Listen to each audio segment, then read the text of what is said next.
different city. Absolutely. We'll take the world. If I think it's not, it's actually a very fair question. If I think it's not safe, we're going to move it out of that city.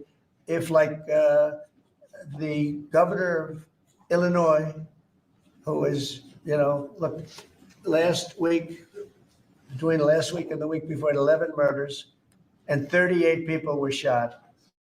Then he gets up and he says, this is.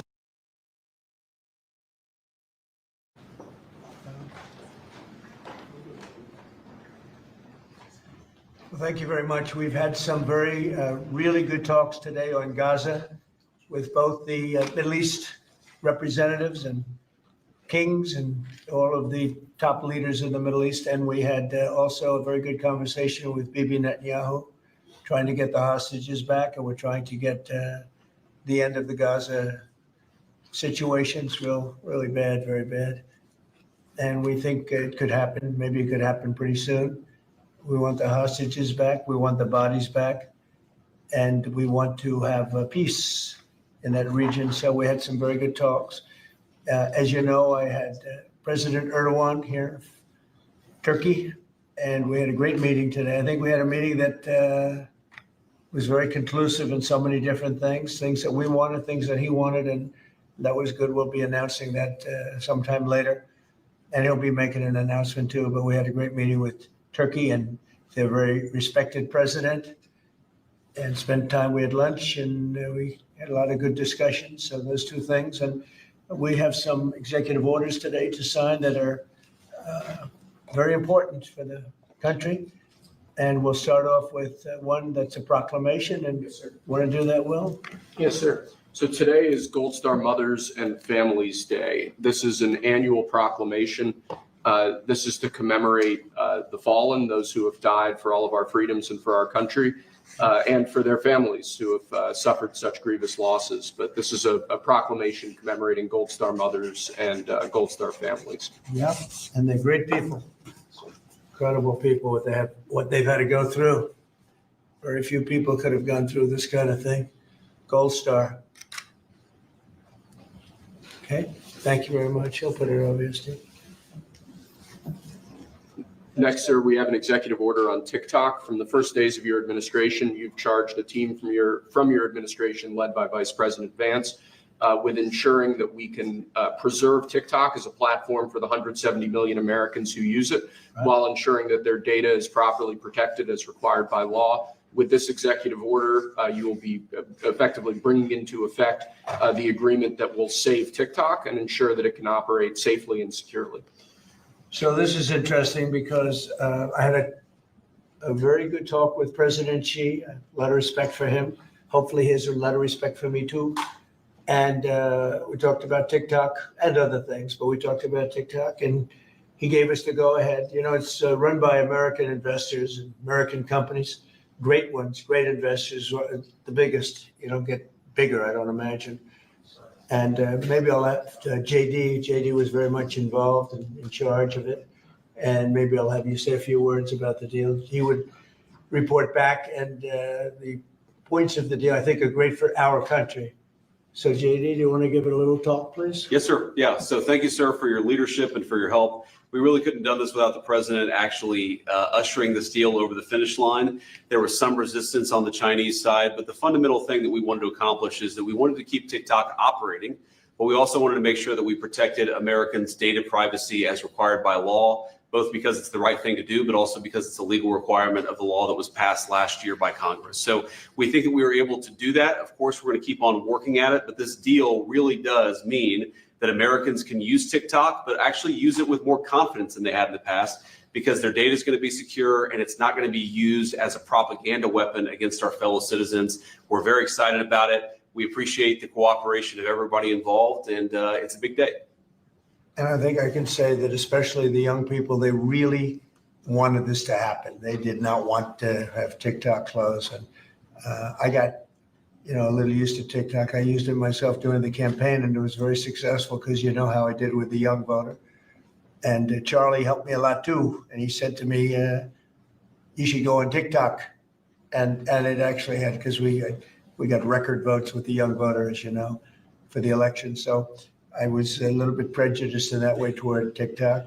was very good and very meaningful. But we have American investors taking it over, running it, highly sophisticated, including Larry Ellison. And Oracle, I guess, is going to play a very big role in terms of security, safety, and everything else. So we have very good controls. And literally, I would get a call from friends of mine who were fathers of young people say, could you do me a favor? Could you get it approved, please? My son is driving me crazy. So we're getting it done, and they have a big audience, and we have great American investors. And here's your final copy. TikTok. You know, maybe if you want, we could take a couple of questions on TikTok, and then we'll get on something completely different. Okay? Yeah. Mr. President, Jeff? Mr. Vice President, you mentioned that China was resistant. Can you describe where China is now? Are they fully on board with this? They're or on is board. there anything more? I spoke with President Xi. We had a good talk. I told him what we were doing, and he said, go ahead with it. On the algorithm, it's still being leased coming from China.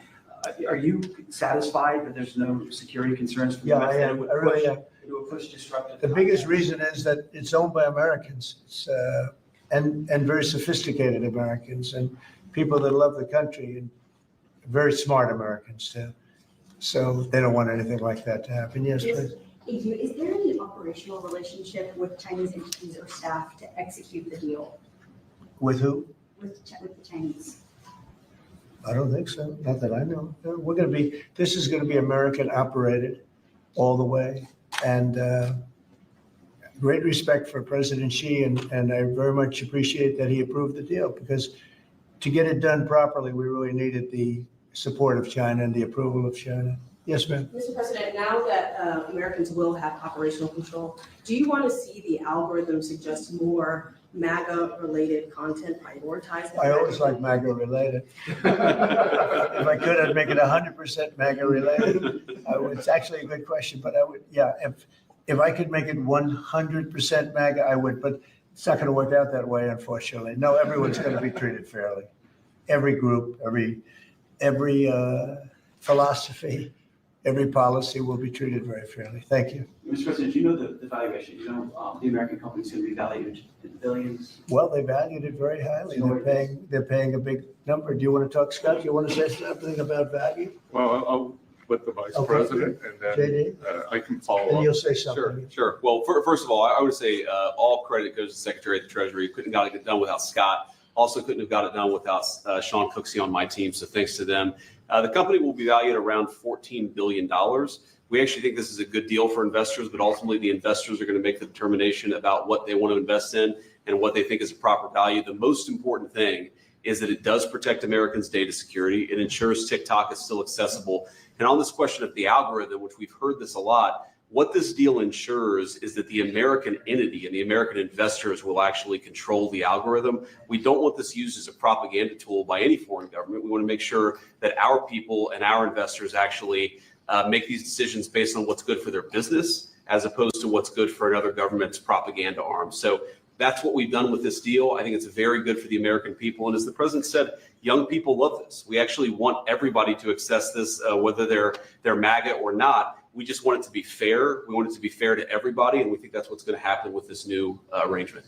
Will the U.S. government? And just to follow up on the Vice President, there were two pieces to the transaction. The Vice President's office has worked since the spring for the commercial transaction between the investor groups, and then Treasury and a group including the Vice President's office were in Madrid 2 weeks ago to negotiate with the Chinese. And it was a result of President Trump's close relationship with Party Chair Xi that we were able to get this across the line. We created a framework for Party Chair Xi to agree. And then on the leaders' call, Xi and President Trump discussed the final arrangement. So it was 1-2. And that was the final piece. Will the U.S. government get any kind of annual payment as a result of this deal? Taxes. It's going to make money, and we're going to get a lot of money in taxes. And you know, China wanted to see this go. It's a great legacy for China too. I thought President Xi was great in terms of his approval.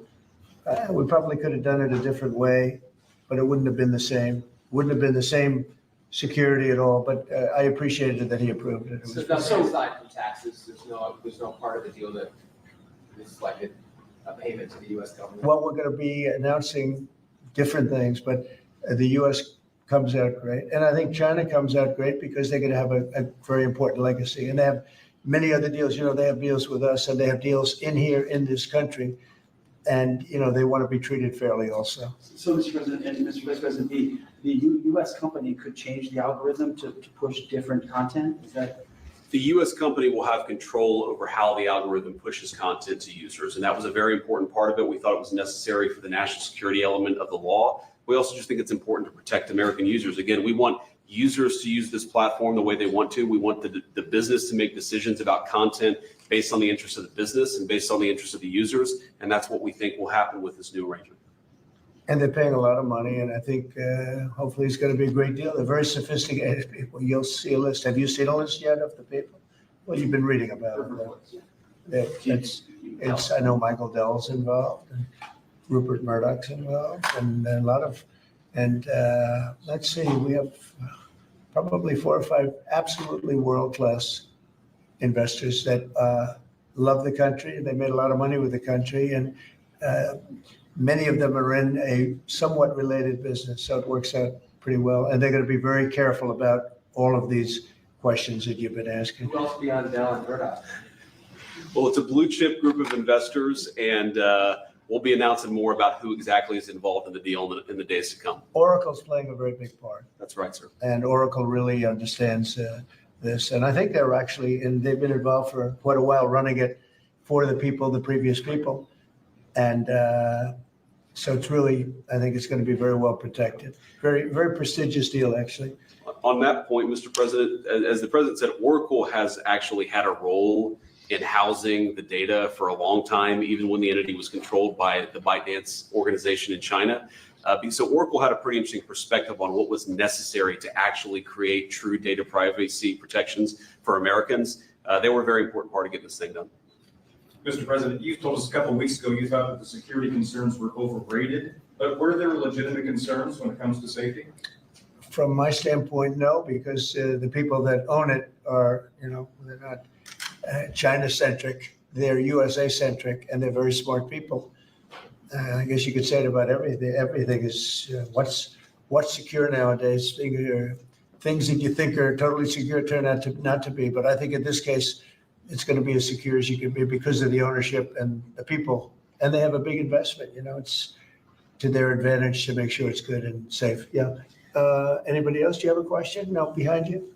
Well, I just want to say, do you think this move and getting this deal done, Mr. President, do you think this honors the legacy, like Charlie Kirk mentioned, that he specifically pushed you to get involved with TikTok in your campaign, helped you win young voters? Do you think this deal honors him? Well, I think it's a good thing. It's a good sign. We're doing very well, as you know, with the trade deals. We're doing very well with China and a lot of them. We were never treated properly. We were for 4 years, actually, but we were never treated very properly by other countries.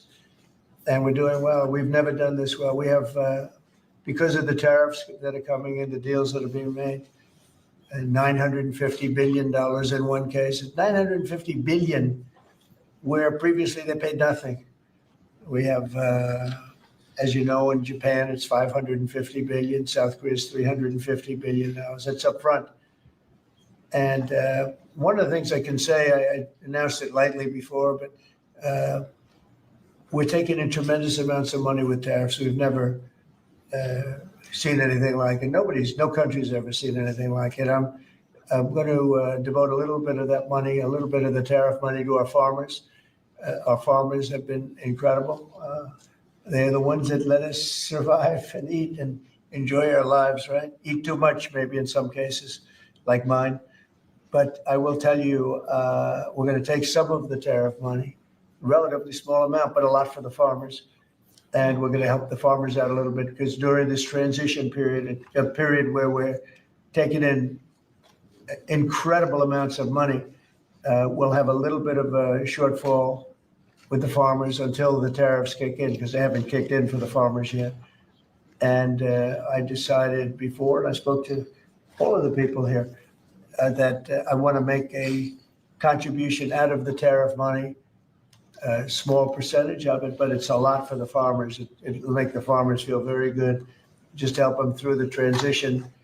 And ultimately, they're going to be making a fortune. They will be one of the top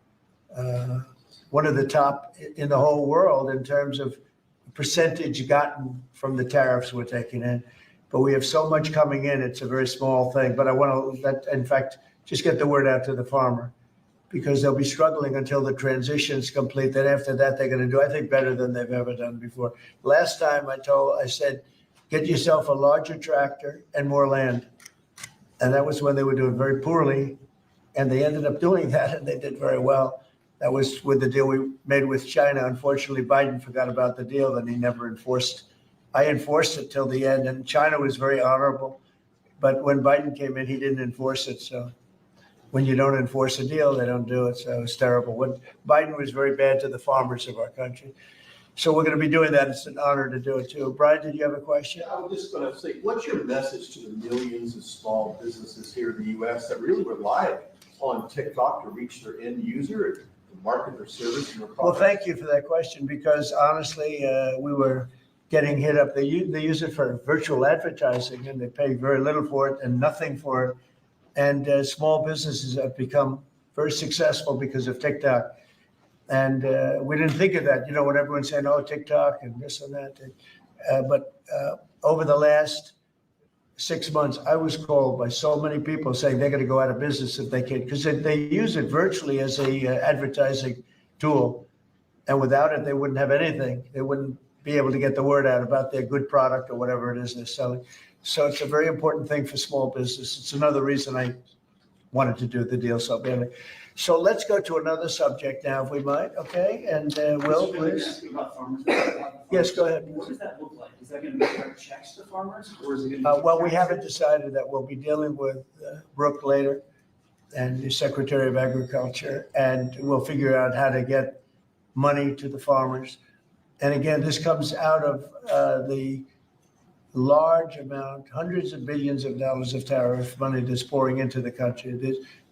The tariffs, remember when I said a long time ago, I said it's the greatest word. It's my favorite word in the world. Then I had to say, I was forced to say other things, and of course, rightfully so. Love, family, religion.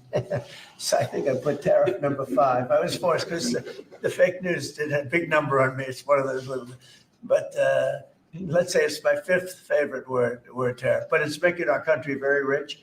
And when our country is rich, I'm able to help the farmers, and I'm able to help even other countries that are in trouble, but we're able to help people that are in trouble. Medicaid, Medicare, Social Security, it's all a benefit of this tremendous amount. And I hear numbers coming in today, Scott, where the numbers were very high, right? The economic numbers were off the charts, sir. Unfortunately, right? Because this is the only country in the world where you announce great numbers and the stock market goes down. Because when you announce great numbers, they immediately want to take that success away by raising the interest rates. Why can't you announce great numbers and let them lower the interest rate so you can make numbers? This is the only country in the world. I don't know if you heard. Could you just tell them what the number was? And how it was 3.88% growth, the biggest in years. And the important thing, as the president says, this is going to be non-inflationary growth, just like it was in its first term. So strong growth, low inflation, real wage gains. And to the question on small business optimism under President Trump last week hit a multi-year high. So small businesses, Main Street is back under President Trump.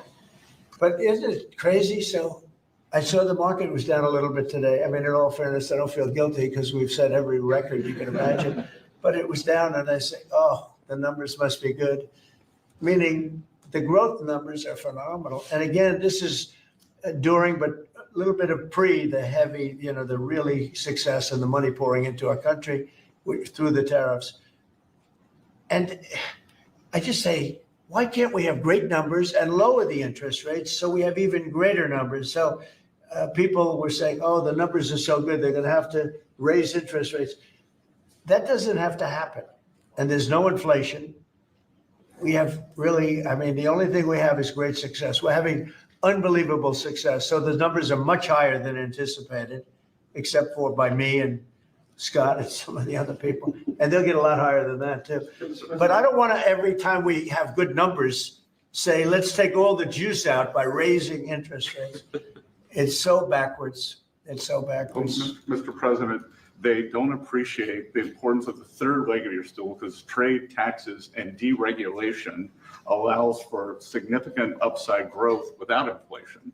So eventually, the people at the Fed will be able to focus on this like Alan Greenspan did in the 90s. You can have strong growth and low inflation, and I think we can get the stock market up, Wall Street, Main Street, both doing well. And we want low interest rates.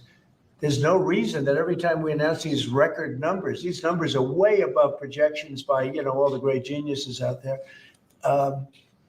They knew this was going to happen. So they had 71 different people and only 2 got it right. Me and another gentleman from, I think, my wonderful Wharton School of Finance, actually. So anyway, but I really want you to look at that. Every time we have good numbers, they say this is a good time because they're guarding against inflation that may happen in 2 years from now. We have to change our thinking. We should be rewarded for good numbers, not penalized. So, Mr. President, is that 3.8, is that the start of a 3% growth for the Well, entire year? the number was projected at 2 because we're in a little bit of a transition period, but that transition period's ending faster than we thought on tariffs. The money coming in is much greater than people thought, and there's no inflation, essentially. There's no inflation. We just went through the worst inflation in the history of our country under sleepy Joe Biden. He was sleeping, and the inflation was really bad, worst ever. They say 48 years, I'll take that too, but I think it was probably the worst inflation we ever had because of spending and energy going through the roof and everything else. By the way, energy is way down. And you're going to really be impressed when you hear what happened today with President Erdogan of Turkey. I think it's great for both countries. I think it's great. We have great relationships with a lot of countries. And you may be even more happy when you find out because we spoke with Bibi Netanyahu today and we spoke to all the leaders in the Middle East who are great people. And we're getting pretty close to having a deal on Gaza and maybe even peace, which would be the first time in about, 2,000 years, I think. In the region, I'd say the first in, Steve, what would you say, first in 2,000 years or maybe 1,000? Huh? 2 millennium. It's a long time. Yeah, go ahead. Did Erdogan agree to stop buying Russian oil? Did he? I don't want to say that, but if I want him to, he will, yeah. But he didn't take that assurance. Well, I didn't say, okay, you stop, but I believe you. I believe he will stop it, yeah. Did you make a deal? You know why? Because he can buy from a lot of other people. He can buy from a lot of other people. You know who really can't is Hungary. Hungary's got, they're landlocked and they don't have a nice ocean where ships can sail in from all over the world. They have one pipeline coming because I spoke with, he's a great guy, he's a great friend of mine, but that's a harder one for them. And Slovakia too. They're sort of married to one pipeline. So I just don't want to have people go blaming them when, we spoke to them at length today and it seems like that, for them it's a little, but that's Turkey has a lot of options. He's a great president, a very smart man, and he's going to take, he's going to do what's right. But we had a very good conversation having to do with the purchase of military equipment, et cetera. Any other? Would you make a deal on F-35s, Mr. President? I will be able to easily if I want. So we may do that, yeah. But not yet. Well, it depends. He's going to do something for us, yeah. Please. The U.S. can have sanctions on Turkey? Can I ask you, we're a few days away. By the way, here we go with this guy. Go ahead, let's go. Let's hear the We're a few question. days away from the end of the fiscal year and potential shutdown. Right. There's going to be a government shutdown? Could be, yeah, because the Democrats are crazed. They don't know what they're doing. They want to have the border opened up so that criminals can pour in. We're doing unbelievable borders closed and people are coming into our country legally. They continue to want to have men and women sports. They continue to want to have transgender for everyone. They want to raise everybody's taxes at a number that's not sustainable. It's the only time in the world I've ever seen a party that wants to raise taxes. I grew up in a family where I'd watch politics and I always liked it from the time I was very young, but I'd always see politicians say, we will lower your taxes. These guys, they campaign on raising your taxes, but they want to raise taxes very substantially. The one thing they're concerned about, I mean, look, Republicans have total control of Washington. You guys have control of the House, the Senate, there's you.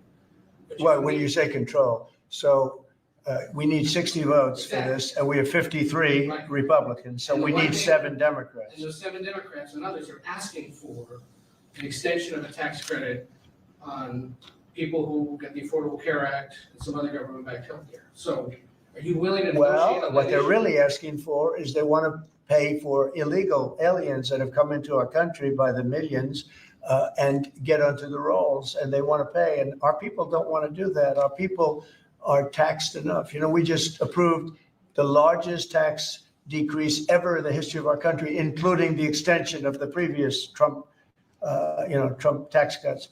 The tax cuts that we just approved, they want to use those tax cuts to give the money to illegal aliens, people that came into our country illegally and that are leaving the country. So why not You know, there's been a negotiate? self-deportation because of what we've been doing. That's been incredible. Okay, yeah, please. Secretary Hexer is inviting military leaders from all around the country on Tuesday. Will you also be there? From all around the country to what? To Virginia. He's To He's Virginia? inviting the generals and admirals to Virginia for a big meeting. They're not sure why. Well, I know, I love it. I mean, I think it's great. Let them be friendly. Let them be friendly with the generals and admirals from all over the world. Why, is there something? No, but is there something wrong with it? President, what is it about? Will you be there personally as well? And what is it about? Well, I'll be there if they want me, but why is that such a big deal? I mean, the fact that we're getting along with the generals and admirals from all, remember, I'm the president of peace. It's good to get along. It's good. You act like this is a bad thing. Isn't it nice that people are coming from all over the world to be with us? It's not particularly unusual that generals who report to the Secretary of War and then to the President of the United States are coming to speak with the Secretary of War. It's actually not unusual at all, and I think it's odd that you guys have made it into such a big story. Is it a big story? I mean, I don't think it is, sir. I would think it's, no, but isn't it a good story? I mean, you know, we're respected from all over the world as a military force. You know, I rebuilt the military during my first term, and even though we gave a chunk of it away to Afghanistan. But we're talking Afghanistan too, by the way, about Bagram and about that. But that's a very small amount compared to what we rebuilt it by. But I rebuilt the military, and we're very respected. We have the strongest military anywhere in the world without question. We have the greatest equipment in the world. We're selling the equipment to other countries. And a lot of generals want to be here and they want to look at they're also going to be touring equipment sites. They're going to be talking about the newest weapons, et cetera, et cetera. But I think it's great when generals and top people want to come to the United States to be with our now called Secretary of War. Does everybody like the name? I do. You said something Yeah, really please. interesting this week about Ukraine, that you thought Ukraine could get back all the territory that Russia had Yeah, taken. they have a shot at it What because Russia. prompted you to change your thoughts on Well, that? because I've been watching the way what Russia's been doing. I'm very dissatisfied with what Russia's doing and what President Putin is doing. I haven't liked it at all. He's killing people for no reason whatsoever. And they are doing very poorly considering they have put it all out on the line. Their economy is going to hell. They're bombing the hell out of everything, and they're picking up a very little territory, if any. In fact, they're losing some territory. So I think it's been very bad for the reputation of Russia. This war should have been over. If this were our war, we would have had it over in 1 week. But you didn't. And they're getting into 4th year, Jeff. They're getting into the 4th year now, 4 year of fighting, and you see what they've taken. Now, the last month, they've taken very little, and you've been reporting on all the bombing, all the drones all over the place, 900 drones coming into certain areas like Kiev in one night. And with all of that work, they've taken over very little. So now I'm very disappointed in President Putin. I thought I solved 7 wars. In fact, we have a great leader coming. We have the Prime Minister of Pakistan coming and the Field Marshal. Pakistan Field Marshal is a very great guy, and so is the Prime Minister, both. And they're coming, and they may be in this room right now. I don't know, because we're late. And I said maybe they'd like to join they actually may be somewhere in the beautiful in the beautiful Oval Office. Yeah, please, behind you. Quickly on Gaza, did you promise leaders this week that you would not allow Israel to annex the West Bank? Is that something that you? I will not allow Israel to annex the West Bank. No, I will not allow it. It's not going to happen. Did you speak with Netanyahu about this? Yeah, directly? but I'm not going to allow it. Whether I spoke to him or not, I did. But I'm not allowing Israel to annex the West Bank. There's been enough. It's time to stop now, okay? Yes, please. Jasmine Crockett recently. Jasmine Crockett. Jasmine, remember what I said? Is she a relation to the late, great Davy Crockett? I don't think so. Jasmine Crockett, let me tell you, before you even ask, she's a very low IQ person. I mean, if we ever had to pass an aptitude test, that's the one should take one because she shouldn't even be in the crowd. So I have no idea what you're going to, but I don't think we should waste our time. This is a low IQ person who I can't even believe is a congressperson. Between her and Ilman Omar and the group. You know, I met the head of Somalia. Did you know that? And I suggested that maybe he'd like to take her back. And he said, I don't want her. Okay, what else? Go ahead. Let's hear what Crockett said. Go ahead. You compared ICE raids to slave patrol. I want to ask you. To slave? To slave patrol. I want to ask you if you think that there should be consequences for members of Congress who make these types of comparisons or use this type of language. Well, I think she's gone over the line, and I think a lot of the people. Look, the Democrats have become radical left lunatics. They have policies that nobody's going to buy. And, I see what's going on in New York. We're going to have perhaps a communist mayor because it's split up. If the people would get together and have one candidate, they'd have, a pretty good chance. But looks like maybe they're not going to do that. But we're going to end up with a communist mayor. It's not even believable, my beautiful New York. When I left New York to become president, it was a great place. But it was the beginning of bad things because we had de Blasio had just started as mayor. And I said, this guy's a real nut job. Went to Harvard to teach management. Can you believe it? He went to Harvard to teach city management along with the mayor of Chicago, who went to Harvard to teach. The two of them are teaching how to manage a city manage it into hell is what they do. But that was the beginning. And now we're going to go a step further. Now we're going with the communists. Can I be honest? I think it's the greatest thing to ever happen to the Republican Party. I really do. I think if a communist takes over New York City, I think that's a gift to the Republican Party. It's sad for New York, but it's a gift. And New York will recover because sometimes you need a shock like that to straighten you out. But it's politically, it's probably a very good thing. Mr. President, immigration, crime, and the World Cup. Actually, That's a lot of You have questions. a number of cities that are pushing back against your immigration deportation move as well as your crime initiatives. Some of those cities. I don't think they're very much But pushing some of back. those cities have World Cup games. Yeah. Seattle, San Francisco. They're going to be very secure. Could those games move if they don't cooperate with your crime? Well, that's an interesting, I guess, but we're going to make sure they're safe. They're run by radical left lunatics and that don't know what they're doing. Look at Washington, D.C. I just got numbers. There's like no crime in Washington, D.C. You, Jeff, will not be mugged walking down the street. You can walk down the street with your family. You can walk down your street with your wife, your daughter, your son, and you're not going to be. We took out 1,700 career criminals that we're not allowing back. And we have this city in great shape. There was a time when not long ago, when every single week you'd have at least one murder. And look what's happening with Washington. It's safe. I went to dinner in Washington just to prove a point. I gave a press conference in the middle of a street.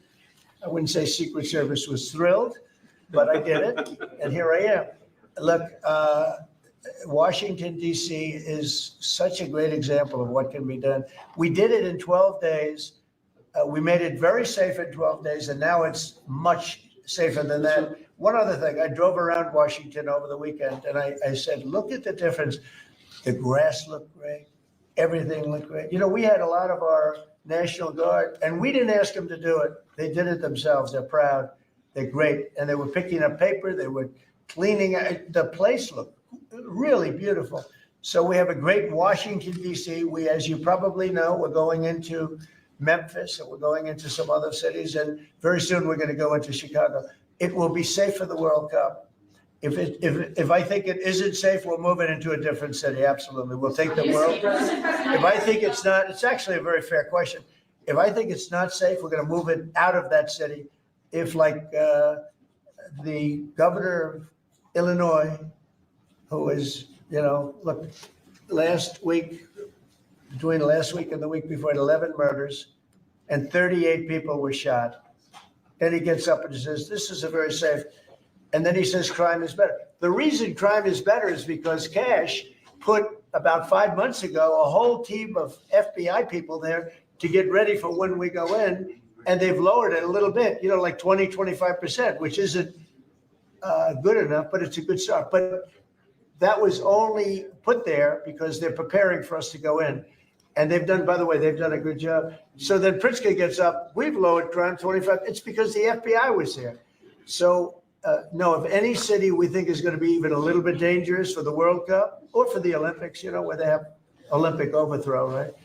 But for the World Cup in particular, because they're playing in so many cities, we won't allow it to go to, we'll move it around a little bit. But I hope that's not going to happen. Yeah. Mr. President, Director Patel this morning indicated that the shooter in Dallas had been using an app to track ICE. Does your administration have any plans to take down those apps or get them removed?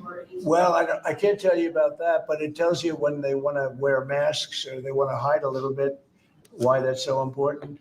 But these are great patriots, the ICE, and what a tough job they have. What an unbelievably tough job they have. And think of it, what are they doing? They're taking hardcore criminals out of our country and putting them back. These were largely criminals that were given to us by Joe Biden and his group of radical maniacs that surrounded this desk, just like these people surround the desk now, but they're not maniacs, they're very solid people. Thank you, sir. I'm glad I prefaced. But they're great. We have a great cabinet. We have great people. And he didn't have great people. He had terrible people. Look at Afghanistan. Look at the people he had running our military. That could happen. The most embarrassing day in the history of our country was Afghanistan. And 13 young people died. They don't ever talk about the 38 that were horribly wounded with legs and arms and everything else, really horribly wounded. So the country's respected like it's probably almost never been respected before. I think we're respected at a level. And a year ago, it was a dead country. We had a dead country a year ago. This country was dying. It was really in bad shape. Let's talk about the next subject, can we? One of the most powerful deterrents we have to violent crime is the death penalty. As you said, your administration has taken bold, decisive steps to ensure that Washington, D.C. is once again a safe and secure city for its residents and all who visit.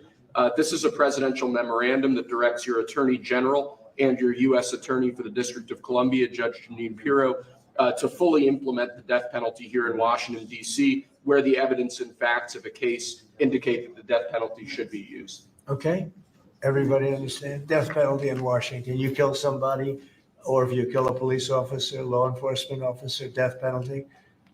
And hopefully there won't be that. So again, it's way down. I mean, we have had week after week after week where we haven't had a murder. I said that the other day in front of the president of Poland. The press was here and I said, ladies and gentlemen, I'd like to announce that Washington, D.C. has not had a death in 4 weeks, a murder. And he looked at me and goes, is that good or bad? He's saying, what kind of a place is this?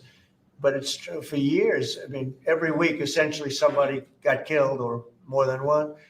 And this is a very safe city right now.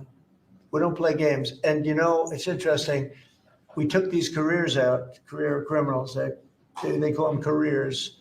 They left the word criminal out, but we took the careers out of here.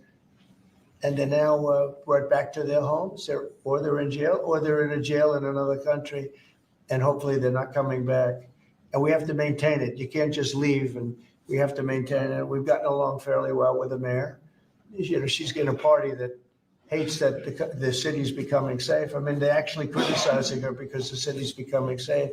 But this is becoming this is right now a very, very safe city. this is considered. This went from the most unsafe city in the country to the safest city in the country. There's no city any safer. That's a pretty big achievement. And we really did it in 12 days. But if you add an extra week to it, that'd be nice. And I mean, you can go out to dinner. Restaurants are booming. You know, the restaurants were dead. They were dead. Even if you got to the restaurant, then somebody would come in and hold you up. You know, they'd hold up the whole restaurant. They go to Uber. Young ladies in the White House, they'd call Uber for protection. They'd run to the car because they were petrified to be from the entrance of their building to the car. Now they feel safe. They're in the car, and then the car gets hijacked while they're in the back of the car. This is what we were living in. We were living in hell. People that work in the White House, every time they see me, young women in particular, say, "Thank you, sir." And I don't even ask them about what. I know exactly. I made their lives. Now they're living in a beautiful, glamorous place called Washington, D.C. with no crime, and that's the way it should be. Okay? This is the death penalty for somebody that kills people in Washington, D.C. I think it's capital. It's a very interesting capital punishment, capital city. Right? It's capital. But this is our capital city. We can't allow that to happen. People come in from Iowa to look at the Lincoln Memorial and they end up getting killed. It doesn't happen anymore. It's not going to happen. And if it does happen, it's the death penalty for the person that did it. And this goes into effect. Right? Pam, is that right? Could you speak a little bit about that? Yes, sir. Not only are we seeking it in Washington, D.C., but all over the country again. And as you saw very recently, we are now moving the inmates who were on death row, who Joe Biden or the auto pen commuted their sentences off of death row. We're moving them to supermax facilities where they will be treated like they're on death row for the rest of their lives, President Trump. Okay, it's a big statement. Thank you very much. Okay. I see some of you shaking your heads very positively. Thank you, Brian. Thank you, fellas. You said on the campaign trail. that I said it. The death penalty is anybody, illegal who can kill a U.S. That's citizen or right. a police officer. So this just reinforces your campaign promise. That's right. And most people really like it. And Washington, again, it's going to serve as a beacon because you have to do it. These are bad people. When you look at that guy, the guy that killed the young lady in the train in North Carolina, that he'll be in trial for years. He'll get a good lawyer somewhere along the line. Somebody will come along, and what he did to that young lady, and she went into that train scared. You know, when she went in, the way she sat down, she was scared to just be there. She just wanted to not pay any attention to anybody, just not be noticed. And she had her throat slit. We don't want that in this country anymore. We're not going to have it in this country anymore. Thank you very much. Next. Lastly, sir, this is a presidential memorandum on countering domestic terrorism and organized political violence. In recent weeks, months, and years, we've seen a tremendous upsurge in some highly visible, but also other acts of domestic terrorism and organized political violence being perpetrated by radical, politically motivated groups all over the country. What this presidential memorandum will do is set off an administration-wide response to that, ranging from the Joint Terrorism Task Forces to other components of the Department of Justice, to the Department of Homeland Security and Department of Treasury. We're looking at interdicting these groups, preventing them from performing acts of violence, and also looking at sources of organization and funding and support that prop them up and allow them to do the acts that they have been doing. We're looking at the funders of a lot of these groups. And, you know, when you see the signs, and they're all beautiful signs made professionally, these aren't your protesters that make the sign in their basement late in the evening because they really believe it. These are anarchists and agitators, professional anarchists and agitators, and they get hired by wealthy people, some of whom I know, I guess, you know, probably know them. And you wouldn't know it. You're at dinner with them, everything's nice, and then you find out that they funded millions of dollars to these lunatics. Steve, could you say a couple of words? Yes, Mr. President. This is a very historic and significant day. This is the first time in American history that there is an all-of-government effort to dismantle left-wing terrorism, to dismantle Antifa, to dismantle the organizations that have been carrying out these acts of political violence and terrorism. What we have seen, if you look at whether it be going back to the riots that started with Black Lives Matter and all the way through to the Antifa riots, the attacks on ICE officers, the doxing campaigns, and now the political assassinations, these are not lone isolated events. This is part of an organized campaign of radical left terrorism. It is structured, it is sophisticated, it is well funded, it is well planned. There is really no parallel like this to anything else in the country right now. There is an entire system of feeder organizations that provide money, resources, weapons, and when they're attacking ICE officers, they're attacking federal buildings, or they're isolating public officials for harassment, doxing, intimidation, and ultimately attempted assassination. It is all carefully planned, executed, and thought through. It is terrorism on our soil. Because of this executive order, Cash and Pam are going to have the tools they need, working with Scott, to take these organizations apart piece by piece. And the central hub of that effort is going to be the Joint Terrorism Task Force, or JTTF, which sits inside the Federal Bureau of Investigation. But for those at home who are worried about terrorism in this country, they need to understand, because of President Trump's strength, because of his vision, because of his leadership, we are now going to use the entire force of the federal government to uproot these organizations root and branch. And again, that's only possible because of President Trump and his leadership. Thank you, Steve. Cash, please.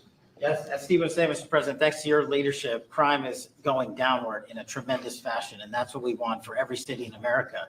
And the FBI's premier flagship enterprise, the Joint Terrorism Task Force, are honored to lead this initiative with our partners at Treasury and Homeland Security, because our citizens are being attacked by, as Stephen said, organized violence, and it's being paid for, not by them, by other people. So what we are going to do, combining forces as Scott and I have done in these last few months, is follow the money. People and organizations have collected funds and put them out into the streets of America and organized violence across our country. And thanks to your recognition of this and this executive order and the AG's leadership to lead out and prosecute these individuals, we are properly going to chase them down like the domestic terrorists that they are. And our streets and our communities are going to be safer because the JTTF and the FBI and Treasury and DHS and DOJ are going to combine forces like never before to root out this new evil that is perpetrating our criminal activities across our societies. And we are just so thankful for your leadership and recognition of it. It's not easy to do. Good job. Thank you very much, Who Pam. specifically you want to target?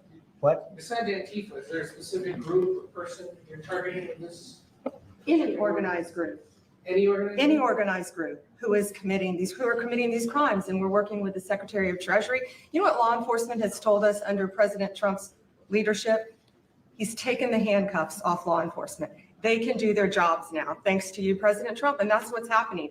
And all of these agencies that Cash mentioned, we work hand in hand together. Our prosecutors were following the money with Treasury. We're working with Homeland Security. Cash's agents, all of our agents, DEA, ATF, U.S. Marshals combined, are working and with state and local government to take these people off the streets who are jeopardizing lives. Can I just illustrate this? So I was talking with Cash and Stephen about this a couple of days ago, sir.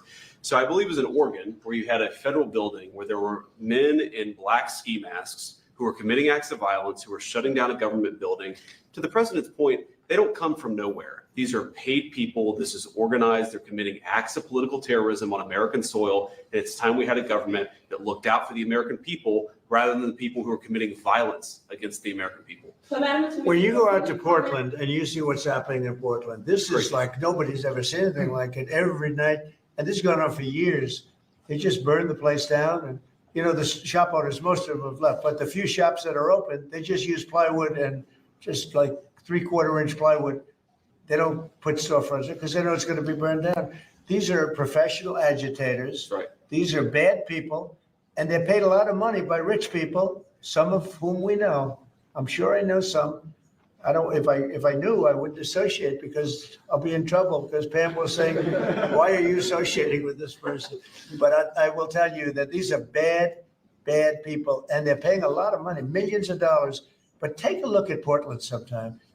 These are wild. These are crazy people, and they're trying to burn down buildings, including federal buildings. And on my list of things that I want to do before we finish up with the cities, because I think we're going to whip the cities back into shape, and we have to. We cannot let our cities, and that's a small example, but it's the most violent example. It's every night, and they've done it for years.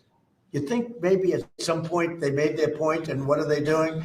But we're going to get out there, and we're going to do a pretty big number of those people in Portland that are doing that. They're professional agitators and anarchists. They're actually anarchists. Yeah. Go ahead. Why don't you defend? Let's see you defend them, Jeff. No, I'm not defending anyone. I just want so that we can just explain this in our stories. Could you name a You don't explain it right though, Jeff. Go ahead, let's go. Maybe, let's give you another chance. Go ahead. Antifa, Soros, Yeah. what names are we talking about? Well, Soros is a name certainly that I keep hearing. I don't know, but Soros is a name that I hear. I hear a lot of different names. I hear names of some pretty rich people that are radical left people. Maybe I hear about a guy named Reid Hoffman. Somebody's a pretty rich guy, I guess, and I hear about him. I don't know, maybe could be him, could be a lot of people. We hear the same names, but they're bad, and we're going to find out. And if they are funding these things, they're going to have some problems because they're agitators and they're anarchists. These are anarchists, really bad.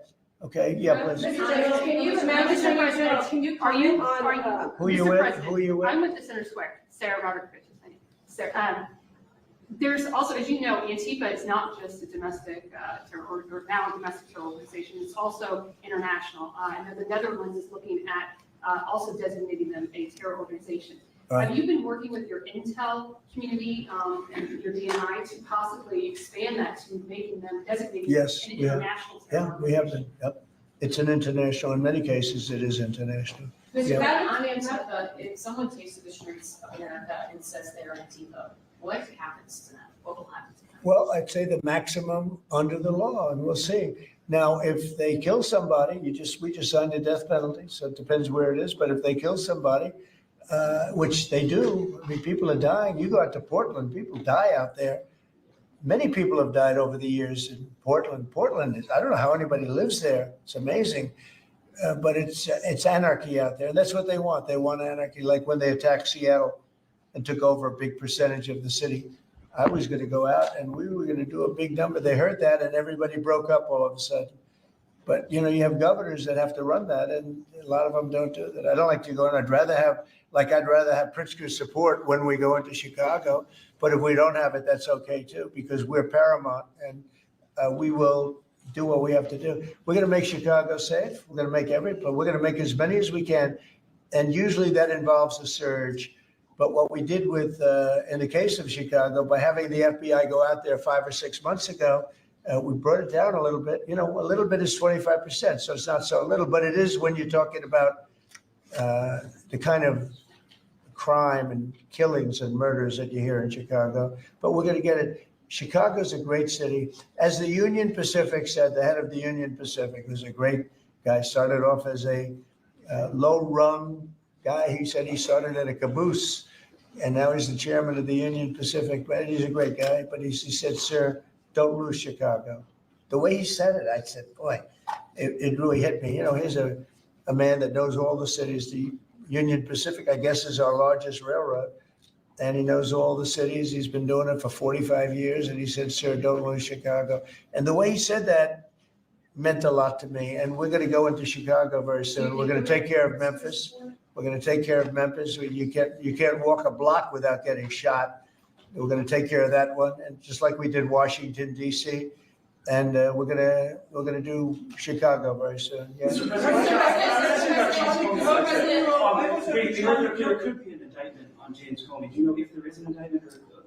I don't know. I know it's going on because I read the papers just like you do, right? So I don't know. Do you have anything to say about that? We can't comment on that. Yeah. Madam Attorney General, can you comment on a New York Times report saying that Justice Department officials have asked attorneys to target a George Soros-funded group? And is this executive order that you just signed a part of that effort? I'm not going to comment on whether there is or is not a pending investigation, but everything's on the table right now. I don't think anybody has to ask, because if you look at Soros, he's at the top of every. In fact, sometimes they say, could he be involved in this many things? But he's in every story that I read. Stories that I read keep talking about Soros, and so you know, I guess he'd be a likely candidate. Thank you very much, everybody. Thank you very much. Thank you, President. Thank you. Yeah. Thank you.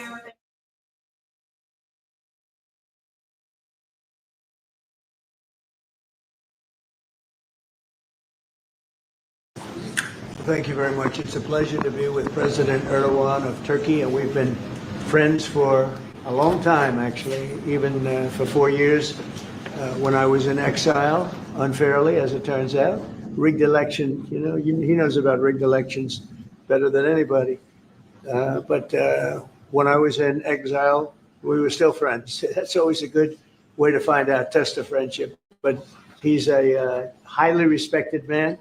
He's respected very much in his country and all throughout Europe and throughout the world where they know him. He's built a tremendous military, powerful military, uses a lot of our equipment. And it's an honor to have him at the White House. We're going to have a lunch together. We're going to have a discussion, big discussion. We do a lot of trade with Turkey, and we're going to continue. We're going to do some additional trade. They want to buy F-16s, F-35s, and some other things, and we're going to talk to them about that. And we're just going to have, I think, a very interesting couple of hours. We're going to get a lot done. But I have great respect for this man, and we've had a very good relationship for a long time. If you remember, he led Pastor Brunson. He freed Pastor Brunson. Pastor Brunson was put in jail for 35 years before I got there. This was a group that should have stopped it. And the president, after I called him, released him, which was a great thing for our Christian community, our evangelical community. The evangelicals really, really wanted that. It was very important to him, so I always remembered that. But he released him from 35 years in prison. And Pastor Brunson now is healthy, happy, and well. And we're very happy about that. But it's a great honor to have the president of Turkey with us. And how are you? Fine. Say a few words. And you? Great guy. Öncelikle bu ziyaretimizi Birleşmiş Milletler Genel Kurulu'yla iç içe olan bir dönemde gerçekleştirdiğimizden dolayı arkadaşlarımla beraber çok mutluyuz. Gerek Sayın Trump'ın birinci döneminde gerekse ikinci dönemde Türkiye-Amerika ilişkilerinde farklı bir süreci yaşıyoruz. Kendilerinin de az önce ifade ettiği gibi gerek F-35 konusu, gerek F-16 konusu, gerekse Halk Bankası'yla ilgili aramızdaki ilişkiler konusunu bugün etraflıca görüşme fırsatı bulacağımıza inanıyorum. Heybeliada okuluyla ilgili ise orada üzerimize ne düşerse biz onu zaten yapmaya hazırız. Dönünce de Sayın Bartolomeo'yla bu konuyu görüşme fırsatı bulacağız. First, Mr. President, I am very pleased that this visit actually coincides with the 80th UNGA. So I am very pleased to be here with my colleagues and friends.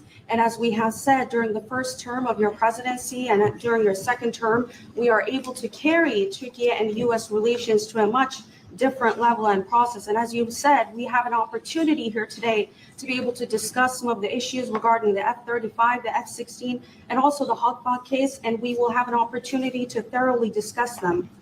And based on what you have mentioned regarding the Heybeliada school, we are ready to do whatever we can that falls on our part, and I will, when I get back, try to discuss this issue with the esteemed Mr. Bartolomos to discuss how we can move forward on that.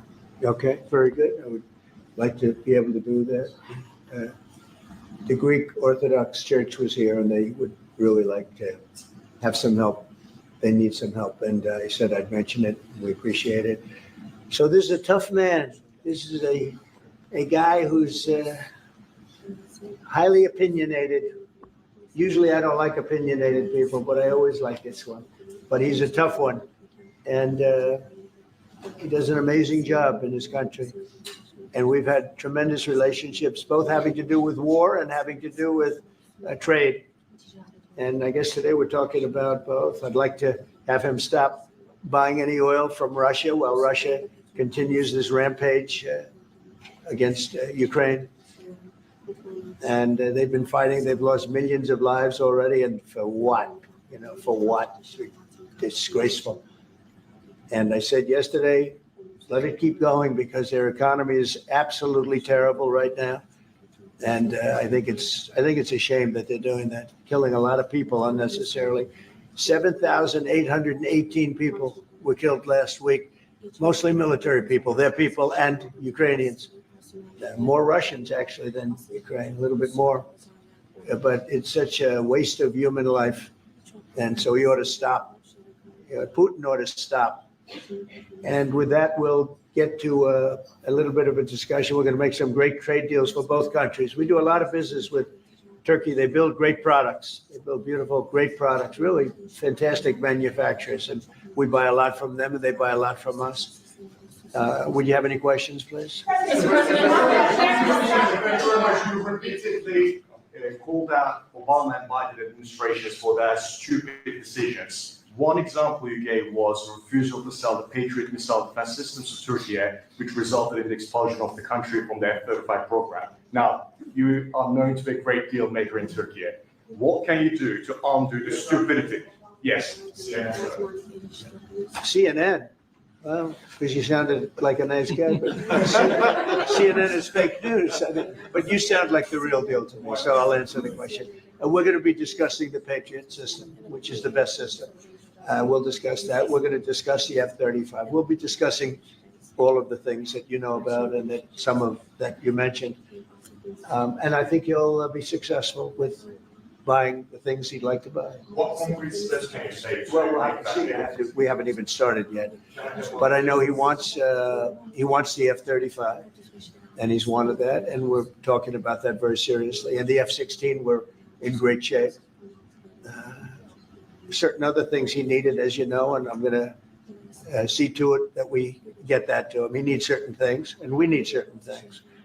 And we're going to come to a conclusion. You'll know by the end of the day. Go ahead, please. Mr. President, I will walk back with Mr. President. Siz Başkan Trump'ın ne kadar barış için çabalar gösterdiğini daha önce de söylemiştiniz, Cumhurbaşkanısınız. Ve siz de bölgede birçok ülkeyle, birçok liderle görüşmeler, kontaklar kurabiliyorsunuz. Bu konuda birlikte nasıl çalışabilirsiniz gelecekte? Buna inandığım için zaten bunları söylüyorum. Birlikte el ele bölgedeki bu sıkıntıları aşacağımıza da inanıyorum. Mr. President, When are you planning Because I haven't learned sanctions yet. What did he say? The gentleman was asking, Mr. President, you have referred to President Trump's peace efforts, and you have also contact with many leaders in the region. And what do you think that you can do about this? And Mr. President has said that, yes, I believe in the peace efforts that President Trump is leading, and together we will be able to overcome the challenges in the region. I think it's true. He's got tremendous influence in the region. Yeah, please. Mr. President, when are you planning to lift CAATSA sanctions against Turkey? Against sanctions against Turkey? Could be very soon. Mr. If we have a good meeting, almost immediately. Mr. President, are you willing to impose tougher sanctions on Russia? Erdogan is removing tariffs on U.S. goods, and what impact it would be in U.S. production? Where are you from? Turkey. I see. We have a lot of people from Turkey here. That's good, because I like the questions very much, actually. They're very nice questions. And we'll see about tariffs. We're going to be talking about tariffs. You already removed that. Well, we're going to be talking about that. Tougher sanctions on Russia, even if not all NATO countries stop purchasing Russian oil? We're going to be seeing about that. The NATO countries were disappointing in that regard, but they've been very amazing in other ways. They did, as you know, they went from 2% to 5% GDP, and that's a big step, and it's paid. I mean, they have the money there. And we're selling a tremendous amount of military equipment to NATO. We're selling. We're not giving like Biden did. We're selling it to NATO, and it's a lot. They're buying a lot, and I assume they're giving it to Ukraine. They could buy it for other reasons too, but I assume they're giving most of it to Ukraine. But they're buying highly sophisticated weaponry, and they're paying for it full price. And that's how we're involved. Biden gave $350 billion. Look, this war would have never started if I were president. If I were president, this war would never be happened. Would have never happened. Yeah. Mr. President, I'd like to ask about Gaza. Are you on the same page, Mr. Erdogan, for Palestine, Israel? Well, I don't know his stance. I can't tell you about that. I just say that we want to get Gaza over with. I had a great meeting with the leaders of that area, of that region, generally speaking, the Middle East. We had a great meeting the other day at UNGA, as you know, and I think we're close to getting some kind of a deal done. Yeah, we want to get the hostages back. I have to get the hostages back. We're the ones that got the hostages, all of them that we have now. But it looks like there are 20 living hostages and probably 38 or so dead hostages. Pretty sad. And the parents of those dead souls, those dead, mostly men, boys, many cases like literally boys, they want those bodies back so badly, as much as though they were alive. And so we had a very good meeting with the representatives of the most powerful countries in the Middle East, and I think we're going to be close to a deal.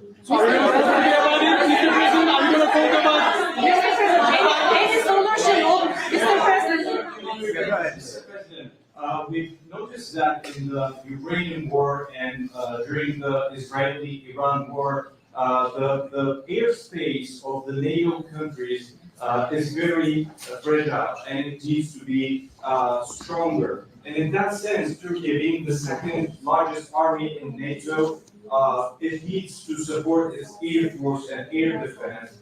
How do you look at this issue in general as a NATO? Because it's the eastern flank of it. We're in NATO, and you know, they're paying now 5% of GDP. Nobody thought that was possible, and they agreed to that 6 months ago when I was there.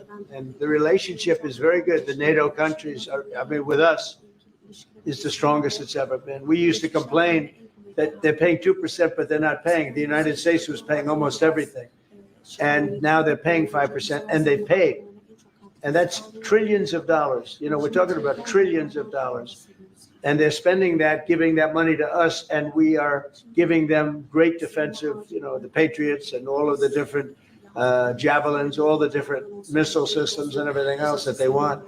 But it's, you know, it's trillions of dollars. So we appreciate that they did that. So they went from 2% to 5% of GDP, and that was something that nobody even would bring up. Biden should have brought it up a long time ago, because under Biden, we paid $350 billion, and all it did is make things worse. So we'll see how it goes.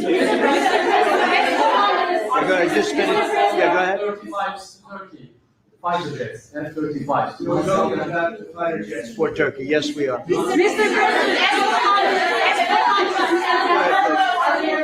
are we going to see any steps going to be taken today about the issue, about the things that are going on in the Gaza Palestine? Are we going to? It could be today. Yeah, it could be today.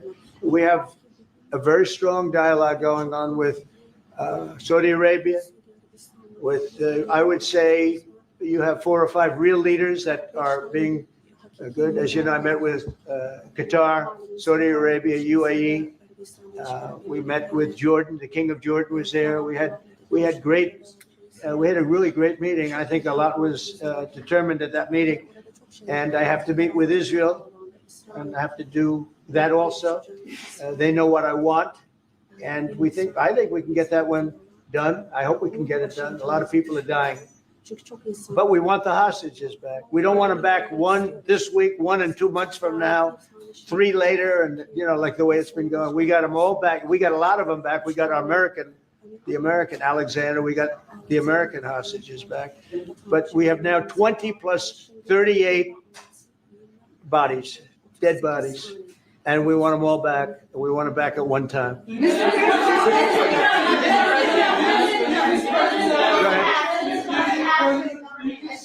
President Obama will help to release the hostages? Do I think what? Do you think President Obama will help to release the hostages? I don't know if he'll help in that. I don't really think I don't think it'll be necessary in this case. I think we're going to be in a pretty good position. There are a lot of people that want that done. I met with great leaders. Look, you saw the people that were there, and great leaders. Egypt was also represented.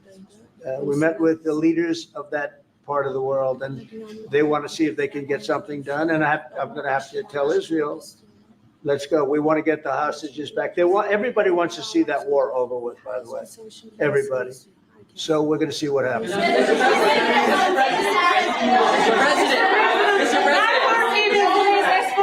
Mr. President, how do you see a joint initiative with President Erdogan to bring the President of Russia, Putin, and President Zelensky to the negotiating table? Well, I can tell you that President Erdogan is very respected by both of them. Everybody respects Erdogan. They really respect Erdogan. I do. And I think he could have a big influence if he wants to. Right now, he's very neutral. He likes being neutral. So do I like being neutral. But he's somebody that if he got involved, the best thing he could do is not buy oil and gas from Russia. If he did that, that would be probably the best thing. He knows Putin like I know Putin. I thought Putin, I settled, as you know, 7 wars, and it's probably more than that if you really want to know the real facts, but 7 wars, and I thought this would be among the easier ones to settle. But I'm very disappointed in Putin. And he's been fighting hard, he's been fighting long, and they lost millions, they lost like 1 million soldiers. And you know, with all of the heavy bombardment over the last 2 weeks, they've gained almost no land. Think of that. They've gained almost no land. And I'm not going to ever call anybody a paper tiger, but Russia spent millions and millions of dollars in bombs, missiles, ammunition, and lives, their lives. And they've gained virtually no land. I think it's time to stop. I really do.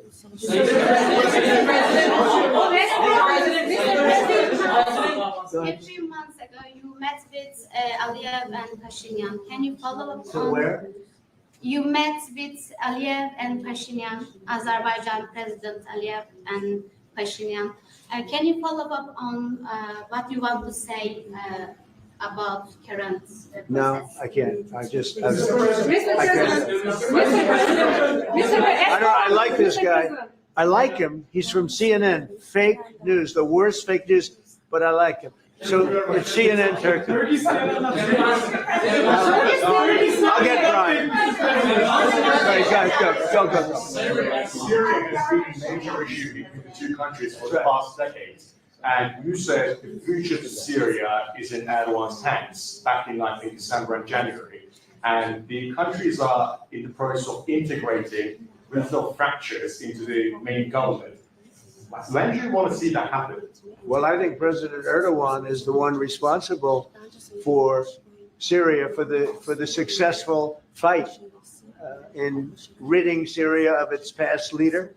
And I think this man is responsible. He doesn't take the responsibility, but it's actually a great achievement. They've been trying to do it for 2,000 years. I said, he does it. He did it. I mean, they're your surrogates. I think you should take the credit for it. I told him, take the credit. For 2,000 years, you've been trying to take over Syria. He took over Syria, and he doesn't want to take the credit. You know, all of those people are his surrogates. But the leader of Syria, the new leader, as you know, I took sanctions off in order to let them breathe because the sanctions were very strong. But I think we should have a major announcement today. He was responsible for that victory. It was a victory for Turkey because they've been fighting, as you know, for like 1,000 years. And it never went, you know, it was back and forth, but he's responsible for that. So he would have a lot to say with respect to Syria. But at his request, I took, and the request also of the King of Saudi Arabia, it's very interesting, and Qatar, they said if you could take the sanctions. We had very strong sanctions.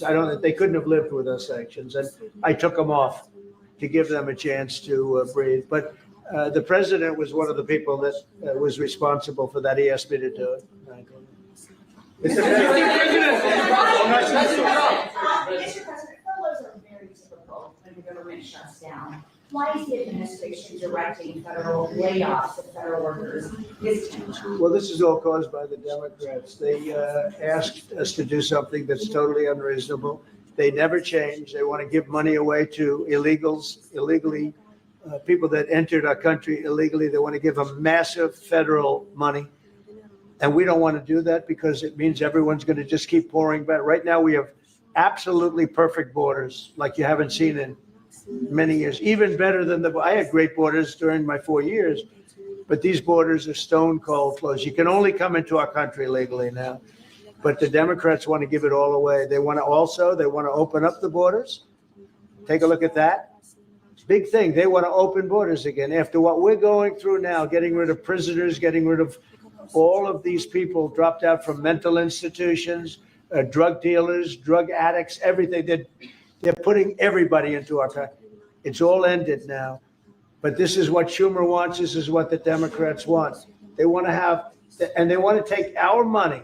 We're doing well because of tariffs. We're doing unbelievable. We're making more money than we ever have made. And by the way, we're going to take some of that tariff money that we made, just to get off the subject for a second. We're going to take some of that tariff money that we made. We're going to give it to our farmers, who are, for a little while, going to be hurt until it kicks in. The tariffs kick into their benefit. So we're going to make sure that our farmers are in great shape because we're taking in a lot of money. We're finding, the other day, it was very interesting. They found $31 billion. They said, sir, we found 31. I said, you mean positively, right? They said, yeah, 31 million more than we knew. And they said, we don't know where it came from. I said, check the tariff shelf. They came back the following morning. They said, you're right, sir, it came from the tariffs.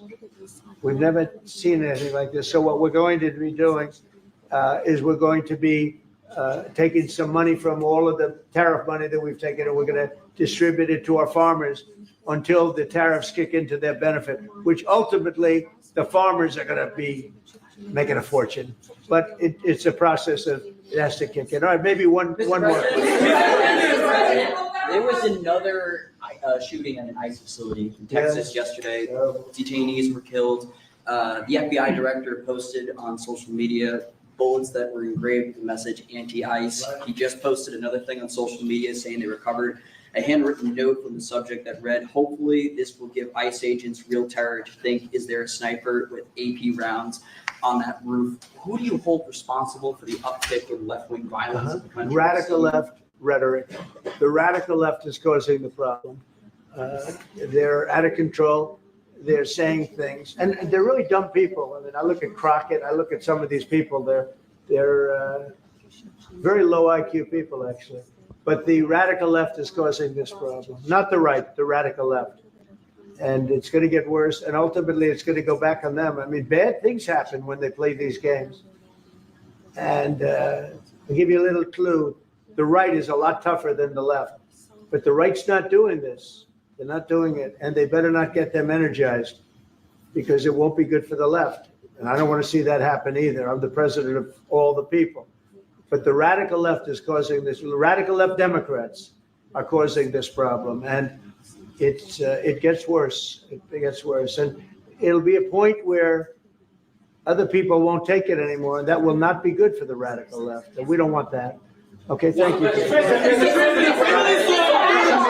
Mr. President, it seems like an indictment of James Comey is imminent. Would this be the first step in accountability for pushing the hoax of Russia, along with Barack Obama involved as well? Well, I can't tell you what's going to happen because I don't know. You have very professional people headed up by the Attorney General, Todd Blanche, and Lindsay Halligan, who's very smart, good lawyer, very good lawyer. They're going to make a determination. I'm not making that determination. I think I'd be allowed to get involved if I want, but I don't really choose to do so. I can only say that Comey's a bad person. He's a sick person. I think he's a sick guy, actually. He did terrible things at the FBI. And but I don't know. I have no idea what's going to happen. Thank you very much, everybody.